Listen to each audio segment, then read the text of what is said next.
What's up, everyone? I'm the Mischief, and today we're talking about the Diablo 4 patch nerf point 1. I mean 1.1. I was gonna make this video earlier, but I read the patch notes before I made the video, and thank God, because I needed the time to digest the patch note. It's pretty bad. I would say that there is a very small minority of people that are happy about this, but the grand overall majority of players are disgusted. So let's start off with the good, I guess. 6 new unique items. The Havarian Spear of Lycander. It's an uber unique staff, which means that it's going to you're never going to get it. It's, play the lottery, win that, and then maybe try to get the staff. That's general for all characters. Then we have Barbarian, the Azarath unique sword. Lucky hit. Your core skills have up to a 20% chance to freeze enemies for 3 seconds and deal 0.75 to 1.5 cold damage. That might be what Barbs need to get, because they buffed cold and dots and killed everything else. So that might be okay. Druid got the Flesh Render, unique one-handed mace, debilitating roll, and Bloodhound deal 0.5 to 1 damage to nearby poisoned enemies. Again, I think a lot of people are going to be doing dot builds, so it might be good. Honestly, I've played Druid and Barbarian the most, and I probably won't even give a shit if I get this.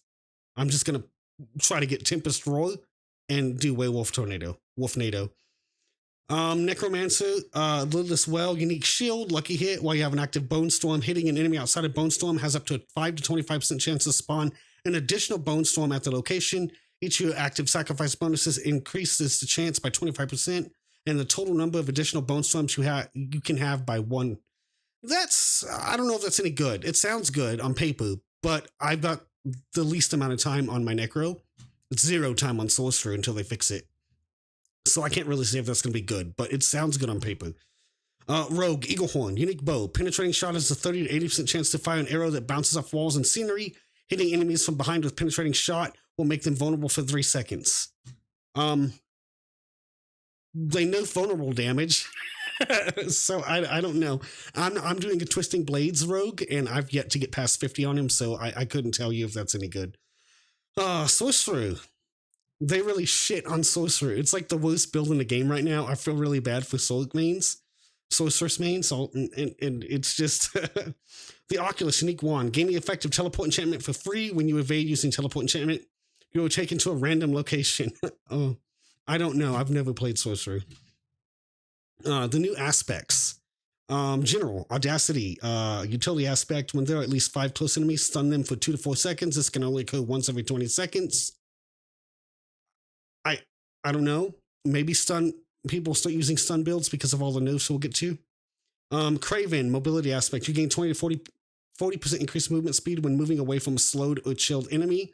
This, I could see this being kind of useful on a Barbarian that's causing bleed and slow and hamstring, but they nerfed it, so probably not. Barbarian, ancestral charge, offensive aspect. Charge calls forth 4 ancients who also charge, dealing 50 to 100% of normal damage. I imagine they're trying to push people away from what they're already doing on the builds. It sounds like it could be good if you're using charge. In D3 I had a Barbarian that did Whirlwind, and I used charge as my resource starter generator. So maybe if you did a build like that, it would work. Druid, subterranean, offensive aspect. Poison creepers active. Also cast landslide in a circle around you. Earth skills deal 10 to 20% increased damage to poison enemies. That sounds pretty dope. I leveled using a landslide build on Druid. Pretty sure most everybody did. Well, the majority of people. That could be pretty useful, especially for leveling. But I'm pretty sure everybody's just going to be doing pulverized bears and werewolf-nados, whatever you want to call it. Necromancer, Gore Quills, offensive aspect. Blood Lance will consume blood orbs to also conjure lances from them. Each additional blood lance deals 20 to 50% normal damage and prioritizes targeting unlance enemies. My Necro was level 14. I was having more fun on Druid, so I just kept playing that in Rogue. Rogue, Pestilent Points, offensive aspect. Every 3rd cast of puncture is poison imbued with 100 to 150% of normal potency. Sorcerer, Searing Worlds, offensive aspect. After spending 200 through 100 mana, your next firewall is free to cast and will destroy incoming small missiles. On paper, that doesn't even sound good. I could be entirely wrong, though. I've literally played 0 hours on Sorcerer. And then we have all the bug fixes, which is like 70% of this. The game is pretty broken, I guess. I don't know. There's a lot of stuff. They added dynamic load trees to talk about the new seasonal stuff. Now, let's get into the meat of it, because this is why everybody's here. Of course, also Lilith and locks are now account-wide if you logged in on your character with the most progress, as I stated in my last video. Map discovery is now account-wide. Now, I know for a fact that this has worked because I logged in on my Barb and everything unlocked on all my other characters.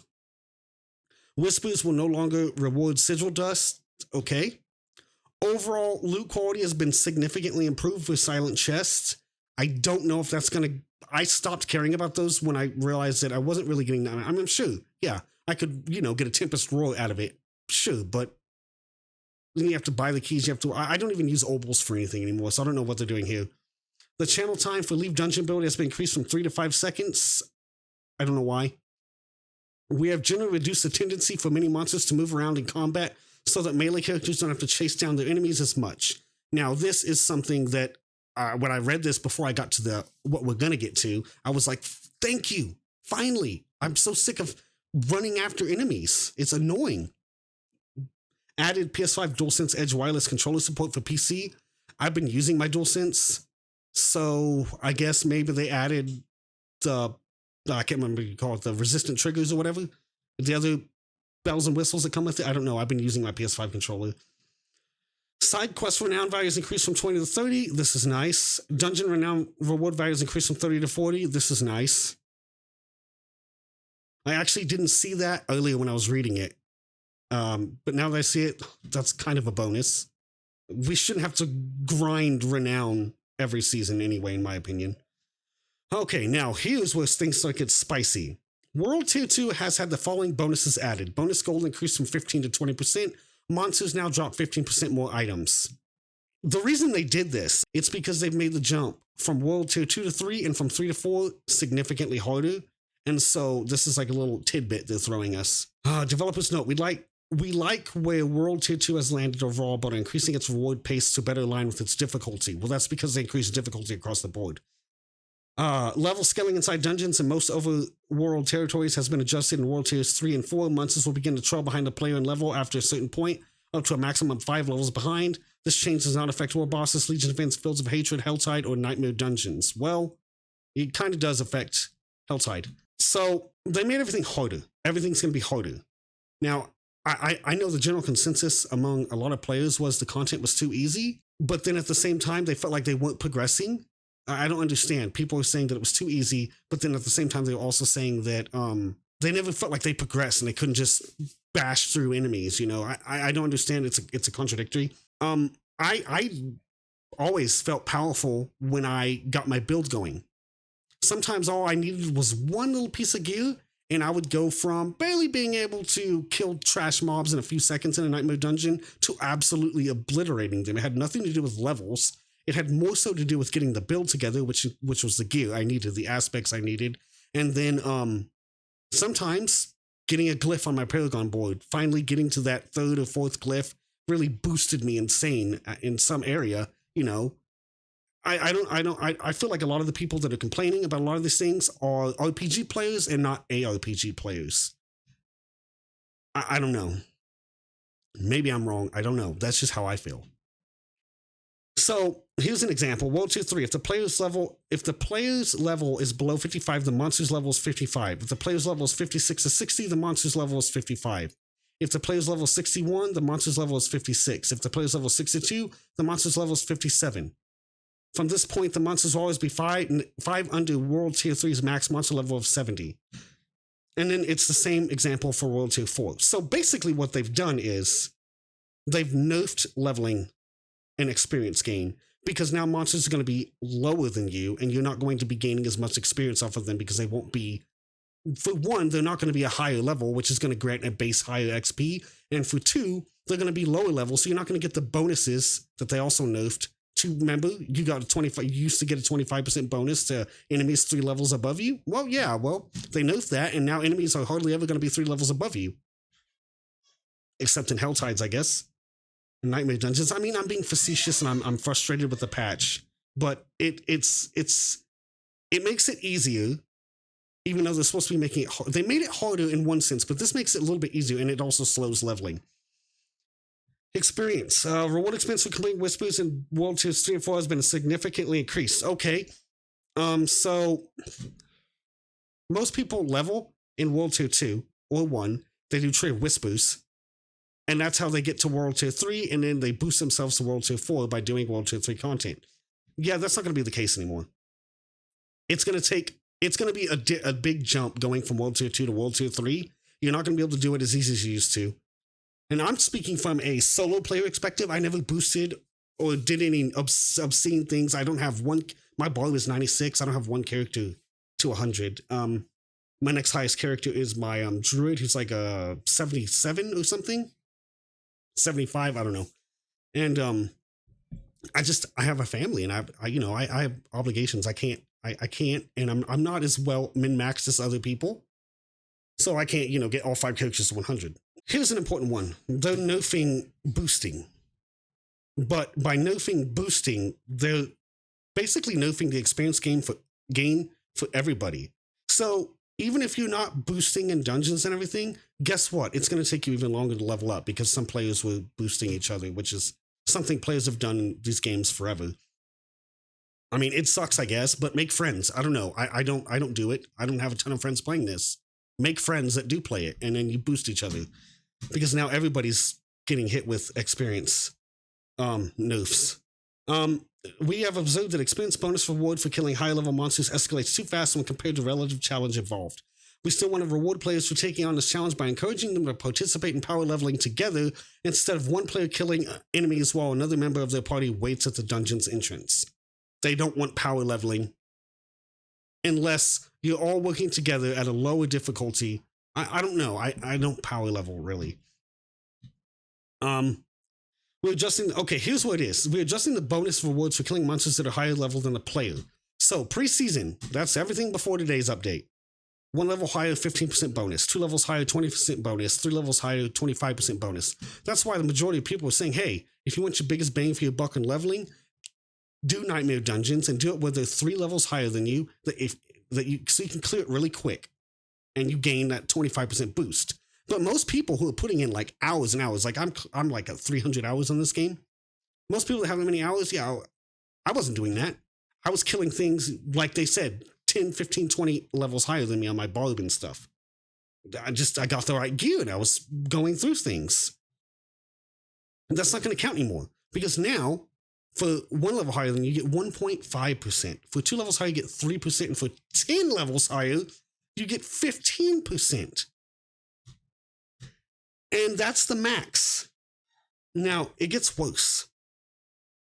We are also adjusting expense rewards for monster level offsets for higher world tiers. Current world tier levels offset. World tier 2 up to +3, world tier 3 up to +10, world tier 4 up to +100. We are changing this to world tier 2 up to +3, world tier 3 up to +6, world tier 4 up to +10. This is not good. You are level 1. Your friends bring you to World Tier 4 and leave you at the entrance of a dungeon. They start killing level 100 monsters. Prior to Season of Malignant, you get level 100 monster XP times 1 plus 25. So you get the total amount of XP from killing that monster that's a level 100, which is a lot because it's a level 100 monster. And then they times that by the 1 times 25. So it's a huge chunk of experience. Now, after Season of Malignant, you get level 11 monster XP times 1 plus 15. Why the fuck? If I'm understanding this correctly, so if I'm playing a character who's a 75 and I'm doing Nightmare Dungeons where the enemies are 20 levels higher than me, I'm not going to get level 95 experience because they're 95. I'm going to get 85 experience? Oh, no, 86 experience? That's bullshit. If I'm understanding that correctly, which I believe I am. So yeah, they're nerfing power leveling, they're nerfing boosting with friends, but now me as a solo player who doesn't do that, it's going to take me even longer to level up. And I know some people, a lot of people, it seems, want it to take longer to level up, but that's not how I like to play these games. I want to get to, level 100 and really be able to make a build as good as I can. And then I want to go make another character, and I want to do it with them and another character. And then when the seasons start, I want to try the seasons with multiple characters. If it takes me basically an entire season to get a character, I mean, it wouldn't take that long, but you get my point.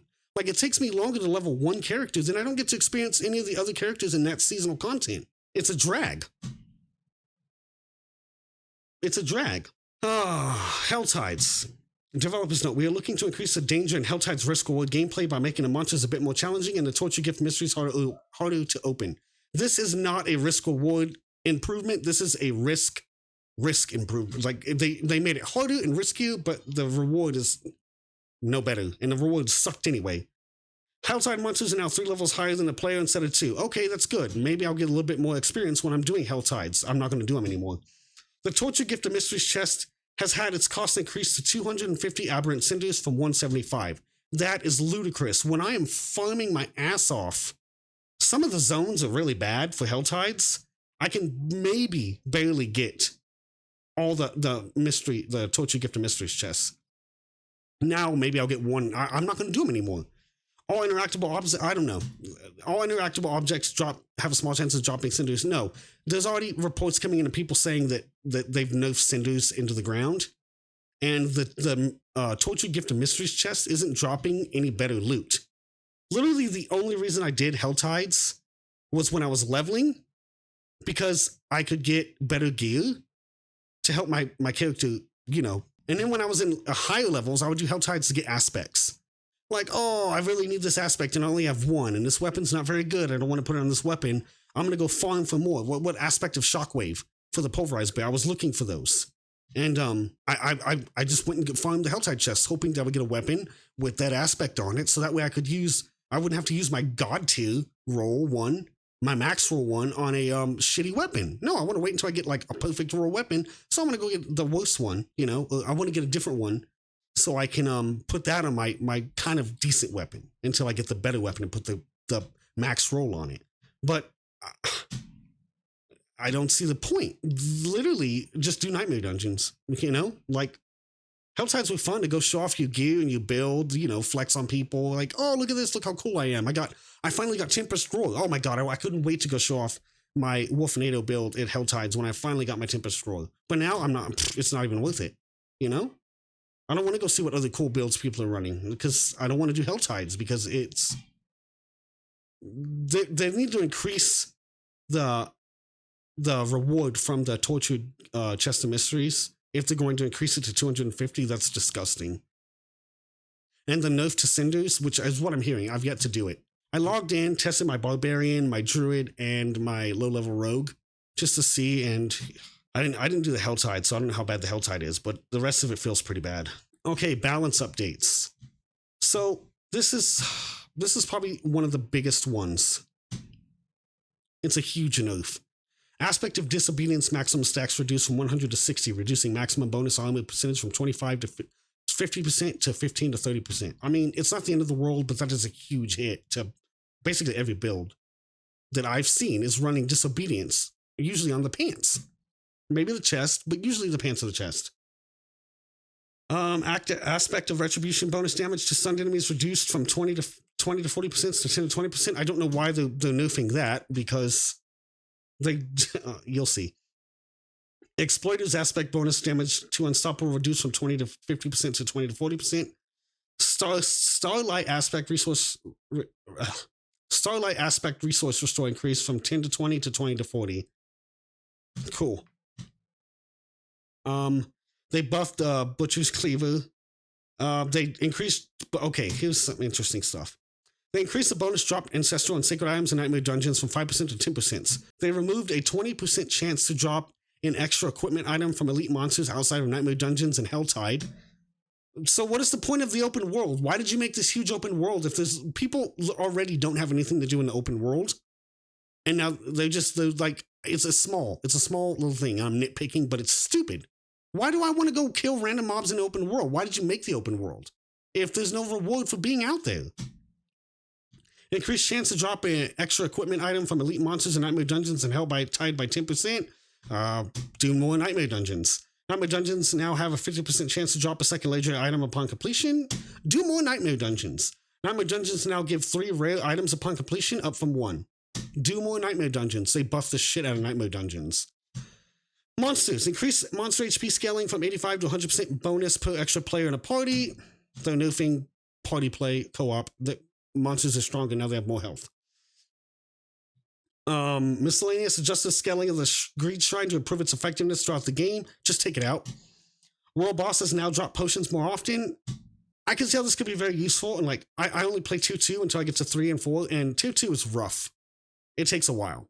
2-4, the boss is usually dead in 30 seconds. 2-3 is probably somewhere in the middle. There's no longer a limit in how many materials you can refine into higher materials at once. Cool. Now, let's get into the real spicy stuff. Many effects are too efficient and are outshining alternatives. We're looking to refine the outliers, improve the number of meaningful choices on competitive slots, and increase the overall flexibility of items. We know these changes will reduce the total amount of possible power a character can possess, so we'll be monitoring how these changes affect players' ability to conquer expected milestones throughout the season. I don't know what the expected milestones are, but that doesn't mean anything. We're increasing the availability of the affixes below to make them easier to include in different builds. That's what they're saying they're doing, but what they're also doing is making it harder to roll the rolls that you want on your affixes. So that's more time rolling, more gold spent, it longer to get what you need. It's increasing the retention, whether purposefully or unintentionally. Controlled impaired duration reduction can now appear on pants. Why? Barrier generation can now appear for all classes and will begin dropping later in the game. Okay. Everybody should have barriers now. Lucky hit chance while you have a barrier can now appear for all classes, reduced by blah, blah, blah, blah, blah. Mastery skill damage newly added and can appear on sorcerer weapons. Scales identically to core skill damage. Resistance to all elements can now appear on shields. Cool. Resistance is broken. It doesn't work. So why are you adding that to the affix pool right now before you fixed resistances? Like I said, they're either purposely trying to garner more retention by making players have to play longer, by having to re-roll their pants more, and their shields more, or it's unintentional and they're just, I don't understand why resistance to all elements is an important affix to have right now when resistance is bugged and broken. It doesn't work. Developers note, the core stat bonus of weapons has been overperforming, so we're pulling back on this bonus. So, strength, dexterity, intelligence, willpower, all 50% stronger on weapons is now 25% stronger on weapons. So, that's a nerf. I didn't think it was that beneficial. I mean, yeah, I always want to have strength on my barbed weapons as high as I can get it. But okay, it's just another nerf. It doesn't make any sense to me. Here's the biggest, probably one that pisses me off. Cooldown reduction fixes often felt mandatory due to their raw power. Remember that they said that. We imagine cooldown reduction will remain a highly desirable stat, but the penalty for not prioritizing it won't be as harsh. That's bullshit. Cooldown reduction, imbuement skill cooldown reduction, and trap skill cooldown reduction all reduced by 30%. You're going to still want, it's still mandatory to have these. I played my barb right before I made this video. The cooldowns are pretty bad. It's not the end of the world, but it's disgusting. This is still something. If anything, I'm gonna want to have it on more pieces of gear. It's like, oh, I got it on my necklace. That's good enough. No, now I need to get it on what? You can get it on helmets, boots, necklace, gloves. I don't remember. I don't know. Now I'm gonna have to try to get it on everything because it's even more important. I mean, that's my theory. Maybe I'm wrong. It just, most of the builds in the game require skills that are cooldown skills to help, boost the core skills. Oh, but they're nerfing core skills. I forgot. We're seeing critical strike damage and vulnerable damage often viewed as a hard requirement for a build success in Diablo 4. Remember they said that. We believe this is a step towards allowing more builds to flourish and will continue to make changes in support of this goal. Critical strike damage, lightning critical strike damage with bone, earth, impute, and will skills reduced by 17%. Vulnerable damage reduced by 40%. You still need these. All these nerfs are only doing one thing, making you weaker. You still need all these things. But now, You need them, and they do less damage for you. You are getting nerfed. You're still going to roll crit and vulnerable on everything. You're still going to roll. Now you're going to really want cooldown on everything. You're still going to want all these things. They're still going to be mandatory for every build. It's just now you're going to be doing less damage. Disparities in inherent affixes can rule some weapons out before the rest of their stats are even rolled. These are receiving harsher reductions than their normal affix counterparts to increase weapon flexibility. Critical strike damage inherent on swords reduced by 50%. Vulnerable damage inherent on crossbows reduced by 65%. These are all huge nerfs, like game-altering nerfs. They're just reducing your total damage output. Damage bonus to crowd controls enemies was overperforming relative to the ease of activating it versus stricter crowd control type specific affixes. Damage to crowd controlled enemies decreased by 30%. Damage to frozen enemies increased by 20%. Now, barbs are really going to feel this damage to crowd controlled enemies because they just hit hamstring with the nerf and bleed with the nerf. Like, see what I'm saying? I test. It's a hard time. It takes a while to kill things now. Okay, now they're increasing all these. I'm guessing they're increasing all these stats that we're about to go over to kind of, what's the word? I'm assuming they're increasing all these that we're about to go over in order to offset the humongous amount of just massive, disgusting nerfs. But I've tested a little bit before I made this video, and I'm seeing what other people are saying, and just looking at it, I don't think it's gonna make a difference. It's gonna make a weird meta in the first season for sure. Physical, fire, cold, lightning, poison, shadow, non-physical, all increased by 25%. Physical damage over time, fire damage over time, shadow damage over time increased by 40%. Damage with 200 bludgeoning weapons, all this stuff is being increased. I think things like this, damage over time, lightning, fire, cold, I think that dot builds are going to be huge in season 1. Because that's the only thing that got buffed. They increased some skill damage. So, as you can see, they increased a plethora of skill damage, but they've decreased all the multiplicative multipliers, and they've buffed all the additive multipliers. So, you're just going to be doing less damage in general. And this isn't just a little bit less. This is significantly less. Now, this is where it gets even more disgusting. Total armor reduced by 30%. So not only have they nerfed your damage into the ground, they're nerfing your total armor into the ground. And they're also nerfing your damage reduction into the ground. So you hit like a marshmallow and you get cooked like one. And I did do some like nightmare dungeons that I was able to steamroll with no problem, much lower, like the ones you do just to farm, you know? Not when you're pushing. And I actually died a few times where I would never have died before. Okay, so I'm not going to go into super detailed about everything else. Here's the TLDR. You do less damage, significantly less damage, and you take more damage. Not significantly more damage, but quite a bit. I was super excited about season 1. Like, I was ready to go. I was so excited. I don't know anymore. I'm actually pretty disappointed with this update. This is a massive amount of nerfs. I never saw this many nerfs coming. It flabbergasted me. I'm at a loss for words. It's a belligerent nerf to everything. Everything has been nerfed. There's a bunch of buffs. You can argue that. Yeah, there's buffs here, buffs there. There's all kind of buffs, but those buffs are irrelevant in comparison to the nerfs. Maybe after a few weeks of everybody saying how stupid it is, maybe after a few weeks of everybody complaining and saying, "Hey, dude, this is bad. We don't like this." Maybe they'll make some changes, a hot fix here or there. But I don't think that's going to happen. I think that this is a look of what's to come for the future of Diablo 4. I've seen a lot of games do this, and I'm pretty sure that they're just going to keep doubling down on this. I don't know. Maybe I'm a big baby.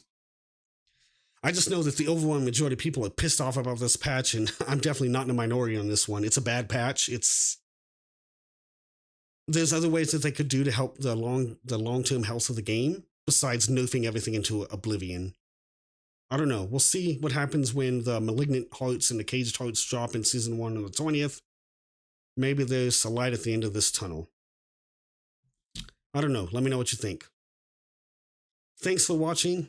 Like and subscribe, please. And I will see you guys in the next video. Hasta luego.